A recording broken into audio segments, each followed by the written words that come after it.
L'homme ne vivra pas de pain seulement, mais de toute parole qui sort de la bouche de Dieu. Voici votre moment de méditation quotidienne.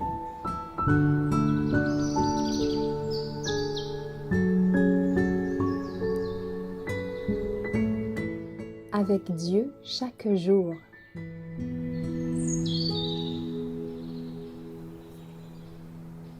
La puissance de la prière, le 14 janvier. Tout ce que vous demanderez en mon nom, je le ferai, afin que le Père soit glorifié dans le Fils. Jean 14, verset 13. Dieu ne méprisera pas les prières d'un cœur humilié et d'un esprit contrit. Ouvrir nos cœurs à notre divin Père, reconnaître notre entière dépendance de lui, lui exprimer nos besoins, voilà les caractéristiques de la vraie prière. Les anges enregistrent toute prière fervente et sincère. Il vaut mieux renoncer à ses aises plutôt qu'à la communion avec Dieu. Le dénuement le plus complet, les plus grandes privations, avec son approbation, sont préférables aux richesses, aux honneurs, au confort et à l'amitié sans elle.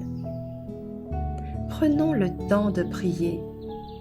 Si nous nous laissons absorber par nos intérêts matériels au point de négliger la prière, le Seigneur nous débarrassera peut-être de nos idoles, qu'il s'agisse d'argent, de maison ou de terre fertile. La jeunesse ne se laisserait pas séduire par le péché si elle refusait de se rendre là où elle ne peut demander à Dieu de l'accompagner de sa bénédiction. Si les messagers qui portent au monde un dernier et solennel avertissement demandaient l'aide de Dieu, non avec indolence ou indifférence, mais avec la même ferveur et la même foi que Jacob, ils pourraient souvent répéter « J'ai vu Dieu face à face, et mon âme a été sauvée. » Ils seraient des princes aux yeux du Seigneur, parce qu'ils auraient vaincu dans leur lutte avec Dieu et avec les hommes. La prière véritable, faite avec foi, est pour le suppliant une source de puissance. Qu'elle soit prononcée en public, lors du culte de famille ou en secret, la prière met directement l'homme en présence de Dieu. En exerçant la prière d'une manière constante, les jeunes peuvent acquérir des principes si fermes que les plus fortes tentations ne les détourneront pas de leur fidélité envers Dieu.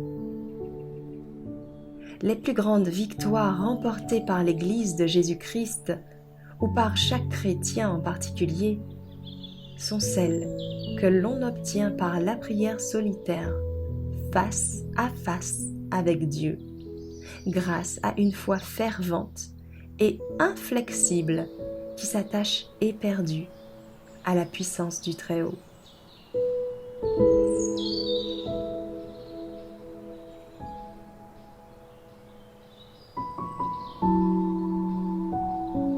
Merci d'avoir écouté cette présentation. Assurez-vous de nous rejoindre demain pour votre moment de méditation quotidienne avec lereste.org.